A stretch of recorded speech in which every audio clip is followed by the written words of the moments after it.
Hello friends, welcome to the ABC classes. First of all आप सभी को एक बार फिर से थैंक्स। लास्ट क्लास में हमने चैप्टर 8 डिस्कस किया था। उसमें हमने रेशियो एंड प्रपोर्शन को पढ़ा था। उसका basics and questions last 5 years में जितना भी यूपी टेट या सी टेट में आता है वो सब हमने आपसे डिस्कस किया था। आज हम अपनी क्लास में एजेस आयु को पढ़ेंगे, किस टाइप के क्वेश्चंस आते हैं। एक ही पैटर्न के क्वेश्चन बार बार डिस्कस किए जा रहे हैं, एग्जाम में पूछे जा रहे हैं, तो आज हम उन्हीं क्वेश्चंस को डिस्कस करेंगे। सबसे पहले देखते हैं एजेस, आयु होता क्या है। देखिए इस चैप्टर में, ये चैप्टर बहुत इजी है, रेशियो और प्रपोर्शन से ही रिलेट करता है ये भी चैप्टर। इसमें क्या होता है, एजेस के ऊपर क्वेश्चन दिए जाते हैं, जैसे कि फादर की एज दे दी या फिर सन की एज दे दी। उसके बाद क्या किया जाता है, इसमें फादर की एज दे देता है, सन की एज दे देता है, या फिर वो देगा प्रेजेंट एज देगा, प्रेजेंट एज देगा, या फिर वो क्या करेगा पास्ट की एज दे देगा, या फिर फ्यूचर की एज दे देगा। फादर की, सन की, मदर की, किसी की भी वो दे सकता है। उनमें क्या रिलेशन पूछता है, पास्ट की दे देता है तो प्रेजेंट की पूछता है, प्रेजेंट की दे देता है तो पास्ट की पूछता है। तो इस टाइप के अगर क्वेश्चंस आते हैं तो हम उन्हें कैसे सॉल्व करेंगे, आइए देखते हैं अपने क्वेश्चंस। क्वेश्चन है आपका, फादर और मदर की एज का जो रेशो दिया गया है 3:2 है। नेक्स्ट बनाया उसने कि एक कंडीशन है, फर्स्ट में क्या दिया गया, पिता और माता की आयु का अनुपात 3:2 है। नेक्स्ट में मदर और सन यानी कि माता और बेटे की आयु का अनुपात 3:2 यानी कि 3:2 है। सन की एज दे दी, पुत्र की एज दे दी उसने, क्या है 20 साल, 20 साल का बेटा है तो पिता की एज वो पूछ रहा है। कुछ स्टूडेंट्स क्या करेंगे, यहाँ से डायरेक्ट सन की एज को लगा करके फिर फादर की एज निकाल लेंगे, नहीं, अभी उसने ये दोनों दिया है तो कुछ तो रिलेशन होगा। हमें क्या करना है, जो हमने कल देखा था, यहाँ पे मदर यहाँ पर भी है और मदर यहाँ पर भी है, मदर की वैल्यू को सेम बनाना है। यहाँ पे क्या है 2 और यहाँ पे मदर में क्या है 3, तो हम मदर की आयु को सेम बनाने के लिए क्या करेंगे, इसमें 3 से मल्टीप्लाई हो जाएगी, दोनों में इसमें 2 से मल्टीप्लाई हो जाएगी, कर दीजिए। यहाँ पर 3 से मल्टीप्लाई होने में 3 3 जा 9 और ये 3 2 जा 6, यहाँ पे कर दीजिए मल्टीप्लाई, 3 2 जा 6 और 2 2 जा 4।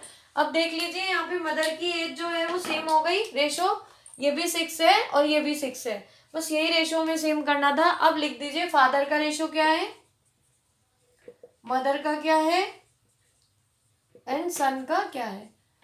ठीक है, फादर का यहाँ पे 9 है, मदर का 6 है एंड सन का 4 है। अब उसने बोला है कि सन की एज दे दी आपकी, क्या दे दी गई है 20 ईयर्स। ठीक है, यहाँ पे सन का रेशो क्या है आपका 4, तो 4 के लिए वैल्यू क्या है 20 है। ठीक है, 4 के लिए जो वैल्यू है वो क्या है 20 है, यानी कि 4 5 जा 20, 5 से मल्टीप्लाई हो रही है आपकी। ठीक है, किससे मल्टीप्लाई हो रही है 5 से। तो अब आप देख सकते हैं आपको फादर की एज निकालनी है, फादर के लिए रेशो क्या है 9, तो 9 की आप किससे मल्टीप्लाई कर दीजिए 5 जा, 9 5 जा 45, तो जो उसके फादर होंगे वो 45 ईयर्स के होंगे। कुछ नहीं करना है, रेशो को सेम बनाना है, मदर का रेशो 2 बार दिया गया है, रेशो को सेम बना करके तीनों का रेशो जब आपके पास आ जाता है, तो सन की एज 20 ईयर्स दी है, यहाँ पे 4 आया हमारा रेशो, 4 के लिए वैल्यू क्या है 20, तो किससे मल्टीप्लाई की होगी 5 से, तो यहाँ पे आप फादर की एज के रेशो को भी 5 से मल्टीप्लाई कर दीजिए, 45 आंसर आ जाएगा। नेक्स्ट क्वेश्चन देखते हैं, नेक्स्ट क्वेश्चन देखते हैं हम अपना। नेक्स्ट क्वेश्चन है हमारा, इसमें फादर और सन की एज दी गई है 3:1। फादर और सन की जो है ये प्रेजेंट एज दी गई है, मतलब वर्तमान आयु जो अभी है उनकी, उनका रेशो क्या है 3:1। अभी जो पिता है वो अपने पुत्र की आयु के 3 गुने है। उसके बाद वो कह रहा है आफ्टर 20 ईयर्स, 20 साल बाद क्या हो जाएगा, जो पिता की आयु है पुत्र की आयु की 2 गुनी हो जाएगी, क्योंकि रेशो क्या हो रहा है 20 साल बाद 2:1। तो इस टाइप के क्वेश्चन हम कैसे सॉल्व करेंगे, वर्तमान आयु दे दी गई है, वर्तमान आयु, और उसके बाद क्या दे दिया गया है यहाँ पे आफ्टर 20 ईयर्स, मतलब बाद की 20 साल बाद की आयु उनकी दे दी गई है। तो आप कैसे सॉल्व करेंगे, सबसे पहले हमें क्या करना है, प्रेजेंट एज दी गई है 3:1, तो एफ अपॉन एस का रेशो हमारा क्या है 3:1 अकॉर्डिंग टू क्वेश्चन चलेंगे। उसके बाद वो क्या कह रहा है आफ्टर 20 ईयर्स, 20 साल बाद पिता की आयु कितनी हो गई होगी, जितनी थी उनमें 20 और प्लस कर दीजिए। उसके बाद वो कह रहा है सन की एज भी आफ्टर 20 ईयर्स, तो एस प्लस 20, सन की एज में भी क्या प्लस कर दिया हमने 20, क्योंकि 20 साल और बढ़ा दिए दोनों में। तो अब रेशो क्या है उनका 2:1। बस दोनों कंडीशन हमने बना ली। अब इनकी वैल्यू को पुट कर दीजिए और वहां से इसको सॉल्व करके आंसर अपना फाइंड आउट हम इजीली कर सकते हैं। कैसे, इसको सॉल्व कर दीजिए। कैसे सॉल्व करेंगे, cross multiplication, F plus 20 equal to 2 से मल्टीप्लाई हो जाएगी 2s प्लस 40, 2s इधर आ जाएगा, f minus 2s equal to ये 20 उधर चला जाएगा 40 माइनस 20, तो f minus 2s equal to 20। अब आप क्या करेंगे, यहाँ पे जो फर्स्ट इक्वेशन थी वहां से वैल्यू को पुट कर देंगे, क्योंकि उसने क्या पूछा है आपसे क्वेश्चन में, उसने आपसे पूछा है पिता की वर्तमान आयु, करंट एज पूछी है, प्रेजेंट एज, ये तो रेशो था ना, उसने प्रेजेंट एज पूछी है और फादर की एज बतानी है, वर्तमान आयु फादर की क्या होगी। तो कैसे निकालेंगे, सन की जगह वैल्यू को पुट कर दीजिए, f माइनस 2, एस की वैल्यू क्या है यहाँ से, f के केस में अगर इसे सॉल्व करेंगे तो f इक्वल टू 3s हो जाएगा, और s की जगह अगर हम वैल्यू पुट करें यहाँ पे तो s equal to f upon 3 हो जाएगा, क्योंकि ये 3 नीचे आ जाएगा। यहाँ पे पुट कर दीजिए s की जगह f upon 3 equal to 20, LCM लेके सॉल्व कर दीजिए, 3f माइनस 2f क्या आ जाएगा, f अपॉन 3 इक्वल टू 20, तो f हमारा क्या आ गया 60। तो हम ऐसे इजीली अपने क्वेश्चन को सॉल्व कर सकते हैं। मैं यहाँ पे आपको बहुत मतलब डीप में सॉल्व करा के दिखाती हूँ, आपको इतना डीप नहीं करना है, क्रॉस मल्टीप्लीकेशन करके डायरेक्ट वैल्यू लगा दीजिए और आंसर ले आइए। इतना सबको सॉल्यूशन करके इक्वल में सब नहीं करना है, डायरेक्ट मल्टीप्लीकेशन करके देखिए यहाँ पे क्या वैल्यू पुट होनी है, यहाँ पे f/3 होनी है, f/3 वैल्यू को पुट कर दीजिए यहाँ पे s की जगह और डायरेक्ट सॉल्व करके इसका आंसर आप निकाल सकते हैं। बस कंडीशन आपको समझ आनी चाहिए कि आपको प्रेजेंट और पास्ट एज और ये सब क्या करना है, इसमें क्या लगाना है। अगर यहाँ पे प्रेजेंट एज की जगह यहाँ पे आफ्टर 20 ईयर्स ना कह के यहाँ पे क्या कहता बिफोर 20 ईयर्स, इसी क्वेश्चन में बिफोर 20 ईयर्स होता तो आप क्या करते हैं यहाँ पे f माइनस 20, f की एज में से 20 ईयर्स माइनस कर दिए, s की एज में से 20 ईयर्स माइनस कर दिए। अब माइनस के अकॉर्डिंग इस क्वेश्चन को सॉल्व करके अपना आंसर हम निकाल सकते हैं। ठीक है, अब आपके पास जो भी क्वेश्चन आएगा आप उसको आफ्टर और बिफोर वाले को नॉर्मली सॉल्व कर सकते हैं। नेक्स्ट देखते हैं, इसी क्वेश्चन की एक और शॉर्ट ट्रिक है, अगर आप उससे करना चाहते हैं उससे कर सकते हैं, आपको ये सुटेबल लगता है आप इससे कर सकते हैं। दोनों मेथड में से आप कोई भी मेथड लगाइए, कोई प्रॉब्लम नहीं है, बस आंसर सही निकालना आना चाहिए। देखिए यहाँ पे सबसे पहले लिखते हैं फादर और सन, फादर और सन की जो प्रेजेंट एज है उनका रेशो क्या है 3:1, और उसके बाद ये तो प्रेजेंट एज हो गई, और फ्यूचर एज क्या है इनकी, रेशो जो है 2:1। तो हमें कुछ नहीं करना है, सबसे पहले डिफरेंस देख लीजिए, यहाँ पे कितने का डिफरेंस है 2 का, यहाँ पे कितने का डिफरेंस है 1 का, तो इस वाले 2 की मल्टीप्लाई इनसे हो जाएगी दोनों से, और इस वाले 1 की मल्टीप्लाई ऊपर हो जाएगी। ठीक है, जब आप मल्टीप्लाई करेंगे तो आपके पास क्या आ जाएगा, फर्दर मल्टीप्लाई करके ये तो 3:1 ही रहेगा, और ये हो जाएगा 2 2 जा 4 और 2 1 जा 2। अब आपके पास नए रेशो कौन से आ गए, ये, तो यहाँ पे हमें पता है हमारे पास कितने का डिफरेंस है 1 आर, यहाँ पे भी 1 आर, और 1 आर की वैल्यू जो है वो हमेशा उसके इक्वल रखनी है जिसके इक्वल वो दे, आफ्टर 20 ईयर्स दे रहा है ना, तो इसको 20 के इक्वल रख दीजिए। ठीक है, अब आपसे वो क्या पूछ रहा है बस उसी में वैल्यू पुट कर दीजिए। फादर की एज पूछिए, फादर का प्रेजेंट एज पूछिए, प्रेजेंट एज क्या है 3, तो बस 3 से मल्टीप्लाई कर दीजिए 20 की, तो क्या आंसर आ जाएगा 60। 1 आर की वैल्यू आपको फाइंड आउट करनी है और उसी डिजिट से उसकी मल्टीप्लाई कर देनी है। सन की एज पूछता तो डायरेक्ट 20 ही आपका आंसर होता, फादर की पूछी है तो 3 से मल्टीप्लाई कर दीजिए, आपका आंसर आ जाएगा। एक और क्वेश्चन करा देते हैं, क्योंकि एक क्वेश्चन में शॉर्ट ट्रिक स्टूडेंट्स को जल्दी से क्लियर नहीं होती। एक बार और देख लीजिए इसी को। फादर और सन की एज लिख दीजिए, रेशो यहाँ पे फ्यूचर रेशो लिख दीजिए, यहाँ पे प्रेजेंट रेशो। दोनों का डिफरेंस करिए 2, दोनों का डिफरेंस 1। अब क्या करना है, इसके डिफरेंस की मल्टीप्लाई नीचे वालों के साथ, इसके डिफरेंस की मल्टीप्लाई ऊपर वालों के साथ। रेशो अब क्या आ जाता है, ये दोनों में कितने का डिफरेंस है, 3 और 4 में 1 आवर का, यहाँ पर भी 1 आवर का। 1 आवर की वैल्यू किसके इक्वल रखनी है, आफ्टर 20 ईयर्स। बिफोर 20 ईयर होता तो भी 20 रखते, तो 20 इंटू 3। उसने प्रेजेंट एज पूछी है तो 3:1 था फादर की एज, तो 3 एज थी तो 3 से मल्टीप्लाई कर दी, 60 आपका आंसर आ गया। नेक्स्ट एक बार एक और क्वेश्चन देख लेते हैं शॉर्ट ट्रिक से ही। सेम क्वेश्चन है, बस डिजिट चेंज है। शॉर्ट ट्रिक से एक बार और सॉल्व करा देते हैं। लॉन्ग ट्रिक से आप लोग, लॉन्ग मेथड जो बताया था उससे आप लोग खुद सॉल्व कर लेना इसको। एक बार शॉर्ट के साथ डिस्कस करते हैं हम। ए और बी की परसेंटेज, वर्तमान आयु यहाँ पर दे दी गई है, क्या है रेशो वर्तमान आयु का, 5:4। तो यहाँ पे ए और बी का रेशो लिख दीजिए 5:4। ये कौन सी एज है, प्रेजेंट एज। फ्यूचर एज मतलब जो आफ्टर 10 ईयर्स बाद दी गई है, उसका रेशो क्या है, 7:6। फ्यूचर का यहाँ पे रेशो दिया गया है 7:6। तो अब हमें क्या करना है, प्रेजेंट एज बतानी है ए की। तो कैसे, वही मेथड अप्लाई कर दीजिए। यहाँ पे डिफरेंस देखिए 1, यहाँ पे भी 1, तो 1 से मल्टीप्लाई करेंगे, रेशो सेम ही रहेगा, कुछ नहीं करना है। इस वाले क्वेश्चन में मल्टीप्लाई भी नहीं करनी है, क्योंकि 1 का ही रेशो डिफरेंस आ रहा है। यहाँ पे देख लीजिए, अब इन दोनों में कितना डिफरेंस है, 2 आर। इनमें भी कितना डिफरेंस है, 2 आर। और 2 आर की वैल्यू को किसके इक्वल रखना है, आफ्टर 10 ईयर्स बोला है तो 10 के इक्वल। आर की वैल्यू यहाँ क्या आ गई, 5। बस आर की वैल्यू आपकी 5 आ गई। अब उसने आपसे पूछा क्या है, ए की एज पूछी है और प्रेजेंट एज पूछी है। प्रेजेंट एज में ए का रेशो क्या है, 5, तो 5 की मल्टीप्लाई आप 5 से कर देंगे। 5 5 जा 25 आपका आंसर आ जाएगा। अगर वो बी की पूछता तो 5 की मल्टीप्लाई आप 4 से करते तो 20 आंसर आपका आ जाता। अगर आपसे वो प्रेजेंट ना पूछ के आफ्टर 10 ईयर्स की एज पूछे तो 7 से मल्टीप्लाई ए के लिए होगी, 6 की मल्टीप्लाई बी के लिए होगी। नेक्स्ट क्वेश्चन देखते हैं।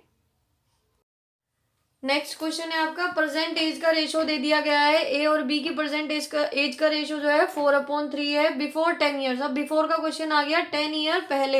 ए और बी का रेशो क्या है, 3:2। तो अब हम बिफोर के लिए पहले रेशो लिखेंगे। क्या करना है हमें, ए और बी का रेशो लिख दीजिए। क्या रेशो था, 3:2 शॉर्ट ट्रिक के लिए। और प्रेजेंट एज क्या है यहाँ पे, रेशो 4:3। डिफरेंस देख लीजिए 1 का है, यहाँ पर भी क्या है, 1 का डिफरेंस है। तो दोनों जगह 1 का डिफरेंस है, इट मीन्स हमें कुछ नहीं करना है। अब इनका देख लीजिए 2 आर, इनमें डिफरेंस 1 आर, 3 और 4 1 आर, और यहाँ पर भी 1 आर। 1 आर किसके इक्वल रखोगे, बिफोर 10 ईयर। 10 रख दिया आपने। अब वो आपसे क्या पूछ रहा है, present, PRESENT, present age of A and B. A और बी की प्रेजेंट एज पूछ रहा है, वर्तमान आयु। तो कैसे निकालेंगे हम, हमने देखा था यहाँ पे प्रेजेंट एज का रेशो क्या है, 4:3। तो ए के लिए क्या हो जाएगी, 4 × 10 40, और बी के लिए क्या हो जाएगी, 3 × 10 30। तो ए और बी की दोनों की एज आपके पास आ गई, यही आपका आंसर हो जाएगा। तो ये शॉर्ट ट्रिक है, थोड़ा सा छोटा पड़ता है, इसलिए आप ऐसे करेंगे तो ज्यादा बेटर है। नेक्स्ट क्वेश्चन देखते हैं। आपका क्वेश्चन है, ए बी से 2 गुना बड़ा है। 12 वर्ष पहले ए बी से 5 गुना बड़ा था। ए की वर्तमान आयु वो आपसे पूछ रहा है। तो आप कैसे फाइंड आउट करेंगे, थोड़ा सा क्या है, प्रेजेंट एज में वो क्या बोल रहा है, प्रेजेंट एज में कह रहा है वो ए बी से 2 गुना बड़ा है, तो ए का रेशो 2 है, बी का रेशो 1 है। बिफोर में उसने क्या बोला है आपसे, 12 वर्ष पहले। तो बिफोर के लिए रेशो क्या हो गया, ए बी से 5 गुना बड़ा है, तो ये 5 हो गया ए का रेशो, बी का रेशो 1 हो गया। बस अब ये हमारा वही क्वेश्चन बन गया है। इसने थोड़ा सा इसको चेंज करके लिखा था, हमने रेशो में इसको खुद से चेंज कर लिया। अब यहाँ पे डिफरेंस देख लीजिए 4 का, यहाँ पे कितने का है, 1 का डिफरेंस है। तो इसकी मल्टीप्लाई 1 से, इसकी मल्टीप्लाई 4 से, तो रेशो क्या हो जाएगा, 5:1। और ये 4 2 जा 8 और 4 1 जा 4। तो अब यहाँ पे क्या हो गया, 3R, और ये भी हो गया 3R। 3R की वैल्यू को किसके इक्वल पुट करेंगे हम, 12 वर्ष पहले। तो R की वैल्यू क्या आ गई, 3 4 जा 12, 4 आ गई। अब वो आपसे क्या पूछ रहा है, ए की वर्तमान आयु।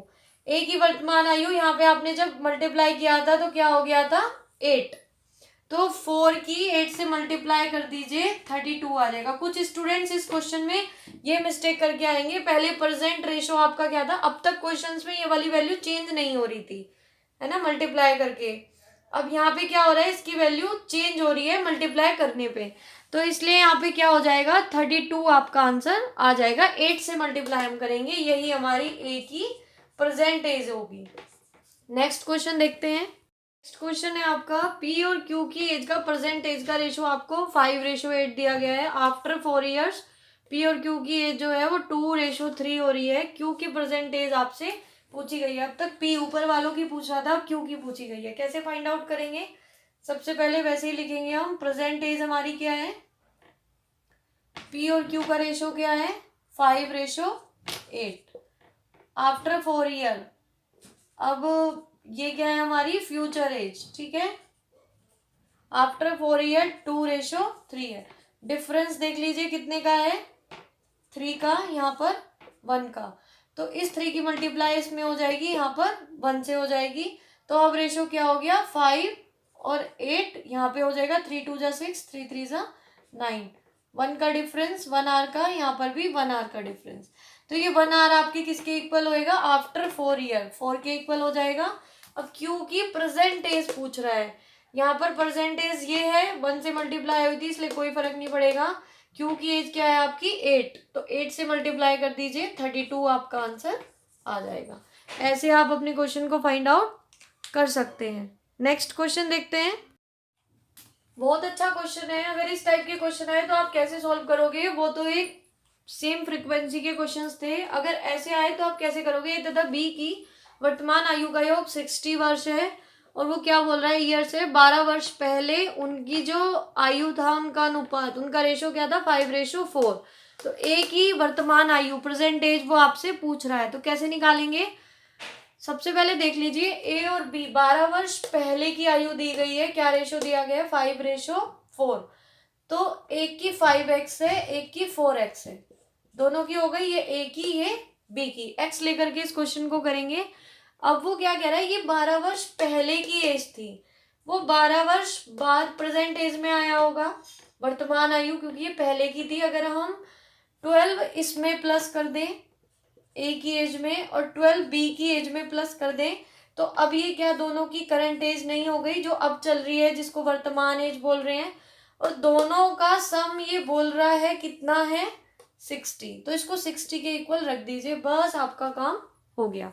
अब आपको इस क्वेश्चन में कुछ भी नहीं करना है, एक्स की वैल्यू को फाइंड आउट करना है और ए की करंट एज में वैल्यू को पुट कर देना है। कैसे करेंगे, 9x, ये 12 और 12 क्या हो जाएगा 24, यहाँ पे प्लस का है, इधर जाकर के ये क्या हो जाएगा माइनस का हो जाएगा। अब आप इसको कैसे सॉल्व करेंगे, माइनस कर दीजिए 36, 9x, x की वैल्यू आपकी आ जाएगी 4। अब ये 4 आपका आंसर नहीं है। अब देखिए उसने आपसे क्या पूछा है, ए की वर्तमान आयु, ए की वर्तमान आयु कौन सी थी आपको पता है, ये ए की थी और ये बी की थी, ये वर्तमान थी और 12 वर्ष पहले की क्या थी 5x थी। वर्तमान करंट एज आपसे पूछ रहा है, तो वो 12 + 5x, वैल्यू पुट कर दीजिए x की, 12 + 5 4 = 20, तो आपकी क्या आ जाएगी 32 आपका आंसर आ जाएगा। बी की पूछे तो इसमें वैल्यू को पुट कर दीजिए, वर्तमान पूछे तो इसमें, अगर आपसे पहले की पूछे तो 5 और 4 रेशो थे, 5 से मल्टीप्लाई कर दीजिए ए की निकल जाएगी, 4 से मल्टीप्लाई कर दीजिए बी की निकल जाएगी। तो इस तरह से हम इक्वेशन बनाएंगे, अपने क्वेश्चंस को सॉल्व करेंगे, किसी भी क्वेश्चन का आंसर हम ला सकते हैं अगर एज वाले क्वेश्चन आए। बस ध्यान देना है बिफोर कह रहा है कि आफ्टर कह रहा है, प्लस करना है कि माइनस करना है, उसी के अकॉर्डिंग हम क्वेश्चन को सॉल्व करेंगे। यहाँ पे हम अगर वर्तमान वाली को x मान लेते तो ये हमें पहले में कुछ स्टूडेंट्स इसको माइनस में भी ले जाके करेंगे, कोई प्रॉब्लम नहीं है, आंसर सही आ जाएगा। बस क्वेश्चन को सही वे में करना, कोई गलत नहीं होगा। अगर ये आपने x मानी है तो ये a-12 और b-12 आपको करना होगा, क्योंकि 12 वर्ष पहले हमने इसको अगर x माना है तो इसको हम फिर प्लस में ले गए। तो स्टूडेंट्स इसी टाइप के क्वेश्चन यूपी टेट और सी टेट में जनरली डिस्कस किए जाते हैं, वही सब हमने आपको शॉर्ट ट्रिक से करा दिए हैं। अब नेक्स्ट लेक्चर में हम अपना नेक्स्ट चैप्टर स्टार्ट करेंगे, चैप्टर नंबर 10। अगर आपको हमारी वीडियोस पसंद आ रही हैं तो चैनल को लाइक और सब्सक्राइब करना ना भूलें, बेल आइकन को भी प्रेस कीजिए जिससे आगे आने वाली सभी वीडियोस का नोटिफिकेशन आपको मिलता रहे। इस सेशन में आपका यूपी टेट और सी टेट का जो मैथमेटिक्स है उसका सिलेबस कंप्लीट कराया जाएगा, पूरा सिलेबस होगा, इसलिए बस हमारे साथ जुड़े रहिए और जितने भी क्वेश्चन हम कराएं उनका सॉल्यूशन विद शॉर्ट ट्रिक आप देखते रहिए, तो आप अपने पेपर में मैथमेटिक्स में अच्छे मार्क्स ला सकते हैं। Thank you friends.